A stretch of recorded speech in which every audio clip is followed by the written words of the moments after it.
מישה אלמן, יהודי מנוחין, יאשה חפץ, אייזיק שטרן, פרלמן, גלוזמן, אוברמן, צוקרמן. לא, זאת לא בדיקת נוכחות בחוג ליידיש. זאת רשימת הכנרים הגדולים בעולם במאה ומשהו השנים האחרונות, וכולם יהודים.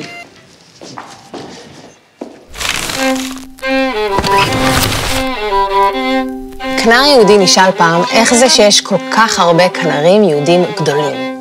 הוא ענה שבפוגרום קשה לרוץ עם פסנתר. מי שמכיר קצת את תולדות העם היהודי יודע שזאת לא רק בדיחה. אז מה הקטע של יהודים עם כינור?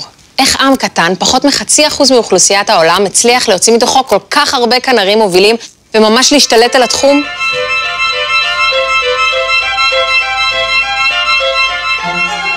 כינור מודרני המציאו באיטליה בתחילת המאה ה-16. הכלי שממנו התפתח הכינור נקרא ויולה דה גמבה. אחת התיאוריות היא שנגנים יהודים של הוויולה דה גמבה הזאת פיתחו את הכינור בערך בתקופה שבה הם גורשו מספרד ב-1492 ועברו לאיטליה. תחשבו רגע, יהודים מפתחים כלי קטן יותר, קל יותר, נוח יותר למי שצריך לברוח ולנדוד בין ארצות. הפריחה הגדולה של נגני הכינור היהודים התחילה בשנות ה-60 של המאה ה-19.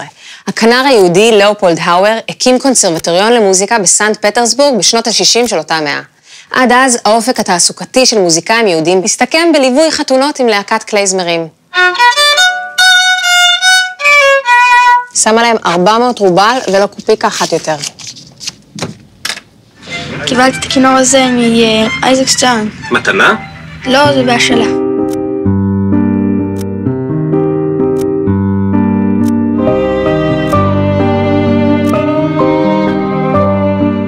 הכינור היה כלי שאפשר ליהודים לנוע חברתית ומעמדית, או לברוח על נפשם, וההוכחה הכי טובה לכך הגיעה כשהנאצים עלו לשלטון.